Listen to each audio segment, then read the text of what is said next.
എല്ലാവർക്കും നമസ്കാരം. Welcome back to നിയാൻസ്.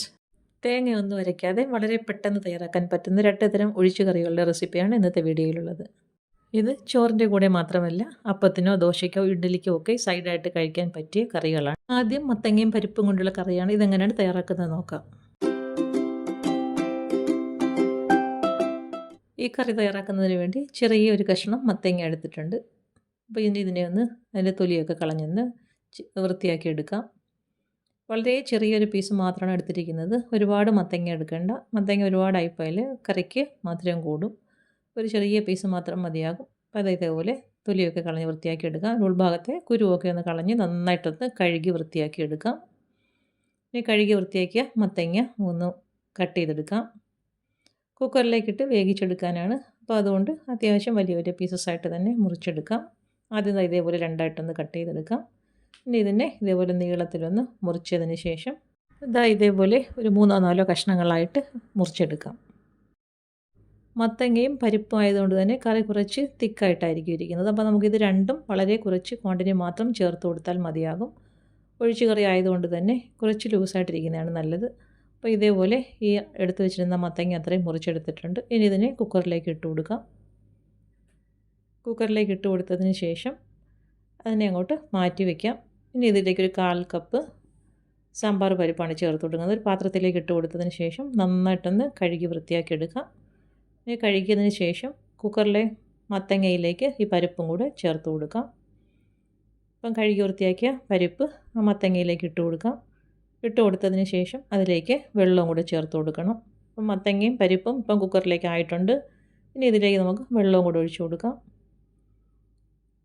അപ്പോൾ ഇതേപോലെ വെള്ളം ഒഴിച്ചു കൊടുക്കാം. വെള്ളം കുറച്ചധികം ഒഴിച്ചു കൊടുക്കാം. ഇനി ഇതിലേക്ക് ആവശ്യത്തിനുള്ള ഉപ്പ് ചേർത്ത് കൊടുക്കണം. ഉപ്പും ചേർത്ത് കൊടുത്തതിന് ശേഷം ഇനി ഇതിലേക്ക് ചേർത്ത് കൊടുക്കുന്നത് ഒരു 1/4 ടീസ്പൂൺ അളവിൽ മഞ്ഞൾ പൊടിയാണ്. അതേപോലെ തന്നെ ഒരു 1/2 ടീസ്പൂൺ അളവിൽ മുളക് പൊടിയും കൂടി ചേർത്ത് കൊടുക്കാം. ഇനി ഒരു പച്ചമുളക് ഇതിലേക്ക് ഇട്ട് കൊടുക്കാം. വലുതായതുകൊണ്ടാണ് ഒരെണ്ണം ചേർത്ത് കൊടുത്തത്. ചെറുതാണെങ്കിൽ 2 എണ്ണം ചേർത്ത് കൊടുക്കാം. ഇനി ഒരു 3-4 ചെറിയ ഉള്ളിയും ഇതേപോലെ ഒരു 3 അല്ലി വെളുത്തുള്ളിയും കൂടി ഇട്ട് കൊടുക്കാം. ഇനി കുക്കർ അടച്ച് വെച്ച് നന്നായിട്ടൊന്ന് വേവിച്ചെടുക്കാം. ഇപ്പോൾ നമ്മൾ കുക്കർ അടുപ്പിലേക്ക് വെച്ച് കൊടുത്തിട്ട് 5 വിസിൽ കേൾപ്പിച്ചെടുത്തിട്ടുണ്ടായിരുന്നു. അതായത് കണ്ടില്ലേ, മത്തങ്ങയും പരിപ്പും ഒക്കെ നന്നായിട്ട് വെന്ത് വന്നിട്ടുണ്ട്. ഇനി ഇതേപോലെ ഒരു സ്പൂൺ ഉപയോഗിച്ച് നല്ലതുപോലെ ഒന്ന് ഉടച്ചെടുക്കാം. സ്പൂൺ വെച്ച് ഉടച്ചാൽ മതിയാകും. അപ്പോൾ ഈ ഒരു രീതിയിൽ നന്നായിട്ട് ഉടച്ചെടുക്കണം. നല്ലതുപോലെ വെന്തതുകൊണ്ട് തന്നെ പെട്ടെന്ന് ഉടച്ചെടുക്കാൻ പറ്റും. അപ്പോൾ സ്പൂൺ ഉപയോഗിച്ച് ഇതേപോലെ നന്നായിട്ട് ഉടച്ചെടുക്കാം. ഉടച്ചെടുത്തതിന് ശേഷം ഇത് മാറ്റി വയ്ക്കാം. ഇനി നമുക്ക് ഈ കറി തയ്യാറാക്കാനുള്ള ചട്ടി അടുപ്പിലേക്ക് വെച്ച് കൊടുക്കാം. അതിലേക്ക് വെളിച്ചെണ്ണ ഒഴിച്ചു കൊടുത്ത് ചൂടാകുമ്പോൾ കുറച്ച് കടുക് ഇട്ട് കൊടുക്കാം. അതേപോലെ തന്നെ ഒരു 1/4 ടീസ്പൂൺ ജീരകവും കൂടി ഇട്ട് കൊടുക്കാം. ഇനി ഒരു 3-4 ചെറിയ ഉള്ളി അരിഞ്ഞത് ഇട്ട് കൊടുക്കണം. ഇനി ഇത് നന്നായിട്ടൊന്ന് മൂപ്പിച്ചെടുക്കാം. അതൊന്ന് മൂത്ത് വരുന്ന സമയത്ത് 2 വറ്റൽമുളകും കൂടി ഇട്ട് കൊടുക്കാം. പിന്നീട് അതിലേക്ക് കുറച്ച് കറിവേപ്പിലയും കൂടി ഇട്ട് കൊടുക്കാം. ഇതെല്ലാം കൂടി നന്നായിട്ടൊന്ന് മൂപ്പിച്ചെടുക്കണം. നല്ലതുപോലെ മൂത്ത് വരുന്ന സമയത്ത് നമ്മൾ ഉടച്ചു വെച്ചിരിക്കുന്ന പരിപ്പും മത്തങ്ങയില്ല അത് ഇതിലേക്ക് ഒഴിച്ചു കൊടുക്കാം. അപ്പോൾ അത് ഒഴിച്ചു കൊടുത്തതിന് ശേഷം നല്ലതുപോലെ ഒന്ന് ഇളക്കി കൊടുക്കാം. അതായത് കണ്ടില്ലേ, ഈ ഒരു പരുവത്തിലാണ് ഇതിരിക്കുന്നത്. അപ്പോൾ ഇതിന് തണുത്ത് വരുമ്പോൾ നന്നായിട്ട് കട്ടിയാവും. അപ്പോൾ ഈ ഒരു സമയത്ത് ഇതിലേക്ക് ആവശ്യത്തിനുള്ള ഉപ്പും കൂടി ചേർത്ത് കൊടുക്കാം. ഉപ്പ് ഇട്ട് കൊടുത്തതിന് ശേഷം നമ്മൾ വെള്ളം ചൂടാക്കിയത് കുറച്ചും കൂടി ഇതിലേക്ക് ഒഴിച്ചു കൊടുക്കാം. ഇത് നന്നായിട്ട് ലൂസായിരിക്കേണ്ട കറിയാണ്. ഈ ഒരു പരുവത്തിൽ ഇതേപോലെ ഒന്ന് വെള്ളം ഒഴിച്ചു കൊടുത്ത് നന്നായിട്ടൊന്ന് ഇളക്കി കൊടുക്കാം. ഇനി ചട്ടി മൂടി വെച്ച് നല്ലതുപോലെ ഒന്ന് തിളപ്പിച്ചെടുക്കാം. ഇപ്പം കറി നന്നായിട്ട് തിളച്ച് വന്നിട്ടുണ്ട്. വെള്ളത്തിൻ്റെ അളവൊക്കെ കറക്റ്റാണ്. ഇതേപോലെ നല്ലതുപോലെ ഒന്ന് ഇളക്കി കൊടുത്തതിന് ശേഷം അടുപ്പിൽ നിന്നും മാറ്റി കൊടുക്കാം. ഈ കറി തയ്യാറാക്കുമ്പോൾ നമ്മൾ വെള്ളം നന്നായിട്ട് ചേർത്ത് കൊടുക്കണം. ഇത് കുറച്ച് കഴിയുമ്പോൾ നല്ലതുപോലെ തിക്കാവാൻ ചാൻസുള്ള കറിയാണ്. അപ്പം വെള്ളം അതിനനുസരിച്ച് വേണം ചേർത്ത് കൊടുക്കാൻ. ഇപ്പം കറി നന്നായിട്ട് സെറ്റായി വന്നിട്ടുണ്ട്. നല്ല സൂപ്പർ ടേസ്റ്റാണ്. മത്തങ്ങയും പരിപ്പും കൊണ്ട് ഈ ഒരു കറി ഇങ്ങനെ തയ്യാറാക്കി നോക്കും. അടുത്തത് വെണ്ടയ്ക്ക കൊണ്ടുള്ള ഒഴിച്ചു കറിയാണ്. ഇതെങ്ങനെയാണ് തയ്യാറാക്കുന്നത് നോക്കാം. ഈ കറി തയ്യാറാക്കുന്നതിന് വേണ്ടി കുറച്ച് വെണ്ടയ്ക്ക നന്നായിട്ട് കഴുകി വൃത്തിയാക്കി എടുത്തിട്ടുണ്ട്. ഒരുപാട് മൂത്ത് പോകാത്ത വെണ്ടയ്ക്ക വേണം ഈ കറിക്ക് എടുക്കാനുള്ളത്. അപ്പോൾ ഇതേപോലെ ഒന്ന് അരിഞ്ഞെടുക്കാം. വെണ്ടയ്ക്കയുടെ മുകൾ ഭാഗമെല്ലാം ഒന്ന് കട്ട് ചെയ്ത് കളഞ്ഞതിന് ശേഷം ഈ ഒരു വലിപ്പത്തിൽ ഇതിനെ ഒന്ന് മുറിച്ചെടുക്കാം. ഒരുപാട് നീളത്തിലല്ലാത്ത രീതിയിലാണ് മുറിച്ചെടുക്കേണ്ടത്. ഇനി ഇതാ എടുത്ത് വെച്ചിരിക്കുന്ന ഈ വെണ്ടയ്ക്ക് അത്രയും ഈ ഒരു പരുവത്തിലൊന്ന് കട്ട് ചെയ്തെടുക്കാം. ഒരുപാട് മൂത്ത് പോയ വെണ്ടയ്ക്കാണെങ്കിൽ കറിക്ക് ടേസ്റ്റ് കാണില്ല. അപ്പോൾ എപ്പോഴും ഈ കറി തയ്യാറാക്കുമ്പോൾ മൂക്കാത്ത വെണ്ടയ്ക്ക നോക്കി വേണം എടുക്കാൻ. അപ്പോൾ അതാ എടുത്ത് വെച്ചിരുന്ന വെണ്ടയ്ക്കെല്ലാം ഈ ഒരു രീതിയിൽ മുറിച്ചെടുത്തിട്ടുണ്ട്. ഇനി ഇതിലേക്ക് ഒരു തക്കാളിയും കൂടെ വേണം. അപ്പോൾ അതാ കഴുകി വൃത്തിയാക്കിയെടുത്ത തക്കാളിയുണ്ട്, അതിനെ ഒന്ന് മുറിച്ചെടുക്കണം. ഇതേപോലെ രണ്ടായിട്ടൊന്ന് മുറിച്ചതിന് ശേഷം ഇതേപോലെ ഒന്ന് വീണ്ടും ഒന്ന് മൂന്നായിട്ടൊന്ന് നീളത്തിൽ കീറിയെടുക്കാം. ഇനി ഇതേപോലെ ഒന്ന് മുറിച്ചെടുക്കാം. തക്കാളി ചെറിയ ചെറിയ പീസസ് ആയിട്ട് ഇതേപോലെ മുറിച്ചെടുക്കണം. ഇനി ഇതിലേക്ക് വേണ്ടത് ഒരു സവാളയും കൂടെ വേണം. അപ്പോൾ തൊലി കളഞ്ഞ് കഴുകി വൃത്തിയാക്കിയ സവാള ഇനി ഒന്ന് മുറിച്ചെടുക്കാം. സവാള അതേപോലെ ചെറിയ പീസസ് സ്ക്വയർ പീസസ് ആയിട്ട് കട്ട് ചെയ്തെടുക്കാം. ഇതേപോലെ സവാളയും വൃത്തിയാക്കിയതിന് ശേഷം ഒന്ന് അരിഞ്ഞെടുക്കാം. സവാളയ്ക്ക് പകരം ഇതിലേക്ക് ചെറിയ ഉള്ളി ചേർത്ത് കൊടുത്താലും നല്ലതാണ്. അപ്പോൾ ചെറിയ ഉള്ളി ഇഷ്ടമുള്ളവർ ചെറിയ ഉള്ളി ചേർത്ത് കൊടുത്താൽ മതിയാകും.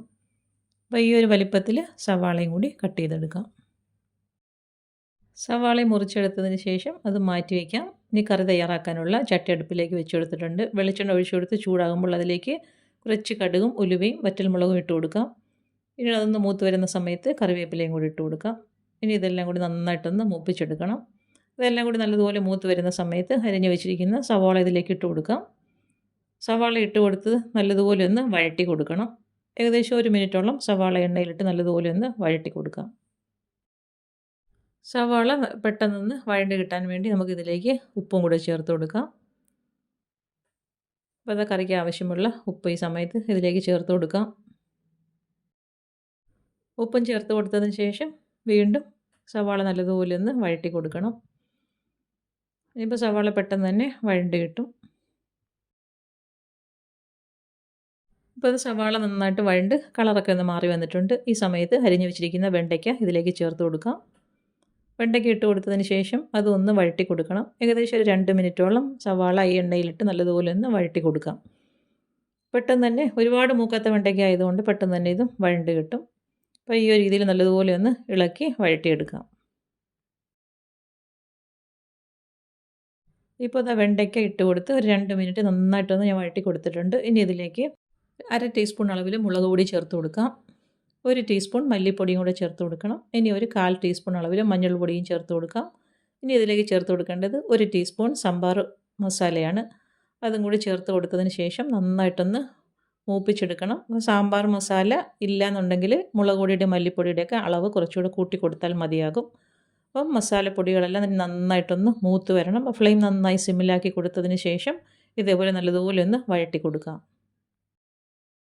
ചേർത്ത് കൊടുത്ത മസാലകളുടെയൊക്കെ പച്ചമണം മാറി നന്നായിട്ട് മൂത്ത് വരുന്ന സമയത്ത് ഇനി അരിഞ്ഞ് വെച്ചിരിക്കുന്ന തക്കാളി ഇതിലേക്ക് ചേർത്ത് കൊടുക്കണം. ഇപ്പോൾ എന്താ മസാലകളൊക്കെ നന്നായിട്ട് മൂത്ത് വന്നിട്ടുണ്ട്. ഈ ഒരു സമയത്ത് അരിഞ്ഞ് വെച്ചിരിക്കുന്ന തക്കാളി ഇതിലേക്ക് ചേർത്ത് കൊടുക്കാം.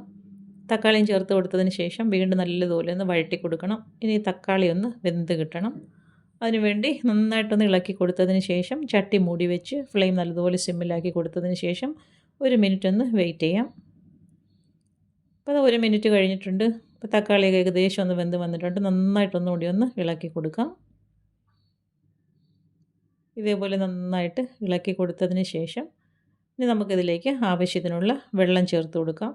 വെള്ളം ചേർത്ത് കൊടുക്കുമ്പോൾ എപ്പോഴും ചൂടുവെള്ളമാണ് ഇതിലേക്ക് ചേർത്ത് കൊടുക്കേണ്ടത്. അപ്പോൾ അത് നന്നായിട്ട് ഇളക്കി കൊടുത്തതിന് ശേഷം ആവശ്യത്തിനുള്ള വെള്ളം ഒഴിച്ചു കൊടുക്കാം. വെള്ളം ഒഴിച്ചു കൊടുത്ത് വീണ്ടും നന്നായിട്ടൊന്ന് മിക്സ് ചെയ്ത് കൊടുക്കണം. ഈ ഒരു രീതിയിൽ നല്ലതുപോലെ ഇളക്കി കൊടുത്തിട്ട് ഈ സമയത്ത് ഉപ്പൊക്കെ ഒന്ന് നോക്കണം. ഇതേപോലെ നന്നായിട്ട് ഇളക്കി കൊടുത്തിട്ടുണ്ട്. ആവശ്യത്തിനുള്ള വെള്ളം ചേർത്ത് കൊടുക്കാം. ഒഴിച്ചുകറി ആയതുകൊണ്ട് തന്നെ വെള്ളം കുറച്ചധികം ചേർത്ത് കൊടുക്കാം. അത് വെണ്ടയ്ക്കൊക്കെ ചേർത്ത് കൊടുക്കുന്നതുകൊണ്ട് കറിക്ക് നല്ല കൊഴുപ്പായിരിക്കും. ഇനി ഒന്ന് മൂടി വയ്ക്കാം. അപ്പോൾ അതാ കറി നന്നായിട്ട് തിളച്ച് വന്നിട്ടുണ്ട്. വെണ്ടയ്ക്കൊക്കെ പെട്ടെന്ന് തന്നെ വെന്ത് കിട്ടുന്നതല്ലേ, അതുകൊണ്ട് കറി പെട്ടെന്ന് സെറ്റായി കിട്ടും. അപ്പോൾ അതാ കറിയൊക്കെ നല്ലതുപോലെ പരുവായി വന്നിട്ടുണ്ട്. ഇനി ഇത് കുറച്ച് സമയം ഒന്ന് ഫ്ലെയിം സിമ്മിലാക്കി കൊടുത്തതിന് ശേഷം ചട്ടി മൂടി വെച്ച് ഇട്ട് കൊടുക്കാം. പിന്നീട് ഇതിലേക്ക് നമുക്ക് ആവശ്യത്തിന് വെള്ളം വേണമെന്നുണ്ടെങ്കിൽ പിന്നീട് ചേർത്ത് കൊടുക്കാം. ഇപ്പോൾ ഇതാ കറി നല്ലതുപോലെ പരുവായി വന്നിട്ടുണ്ട്. അപ്പോൾ കുറച്ച് വെള്ളത്തിൻ്റെ കുറവുണ്ടെന്ന് തോന്നുന്നു. അപ്പോൾ ഈ സമയത്ത് കുറച്ച് ചൂടുവെള്ളവും കൂടി ഇതിലേക്ക് ഒഴിച്ചു കൊടുക്കാം. ഗ്രേവി കുറച്ച് തിക്കായിട്ടാണ് ഇരിക്കുന്നത്. വെണ്ടയ്ക്കൊക്കെ ചേർത്ത് കൊടുക്കുന്നതിന് ഒരു കറിക്കൊരു കൊഴുപ്പും കാണും. അപ്പോൾ അതിനനുസരിച്ച് വെള്ളം ചേർത്ത് കൊടുക്കണം. ഇത് കുറച്ച് ചൂടുവെള്ളം കൂടി ഒഴിച്ചു കൊടുത്തിട്ടുണ്ട്. നല്ലതുപോലെ ഒന്ന് ഇളക്കി കൊടുത്തതിന് ശേഷം കറി ഒന്ന് തിളപ്പിച്ചെടുത്താൽ മതിയാകും. അപ്പോഴേക്കും കറി സെറ്റായി കിട്ടും. ഇനി ചട്ടി മൂടി വെച്ച് ഒന്ന് തിളപ്പിച്ചെടുക്കാം.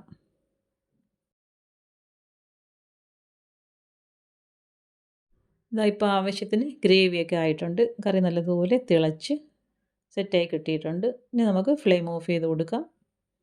നല്ല സൂപ്പർ ടേസ്റ്റാണ്. വെട്ടയ്ക്ക കൊണ്ട് ഈ ഒരു രീതിയിൽ കറി ഇങ്ങനെയൊന്ന് തയ്യാറാക്കി നോക്കൂ. ഇതാ കണ്ടില്ലേ, കറി കാണുമ്പോൾ തന്നെ അറിയാമല്ലോ എത്രത്തോളം ടേസ്റ്റ് ആയിരിക്കും എന്നുള്ളത്. തീർച്ചയായിട്ടും വെണ്ടയ്ക്ക കൊണ്ട് ഈ ഒരു രീതിയിൽ കറി ഇങ്ങനെ തയ്യാറാക്കി നോക്കൂ. ചോറിൻ്റെ കൂടെ മാത്രമല്ല, ഇഡലിക്കോ ദോശയ്ക്കോ അപ്പത്തിനുമൊക്കെ സൈഡായിട്ട് കഴിക്കാൻ പറ്റിയൊരു കിടിലൻ കറിയാണ്. അപ്പോൾ ഇന്നത്തെ വീഡിയോ ഇത്രയേ ഉള്ളൂ. ഇഷ്ടമായ ലൈക്ക് ചെയ്ത് സബ്സ്ക്രൈബ് ചെയ്ത് സപ്പോർട്ട് ചെയ്തേക്കൂ. എന്തെങ്കിലുമൊക്കെ അഭിപ്രായങ്ങളുണ്ടെങ്കിൽ കമൻറ്റ് ചെയ്യൂ. വീണ്ടും അടുത്ത വീഡിയോയിൽ കാണുന്നത് വരെ bye from Niyan's. Thanks for watching.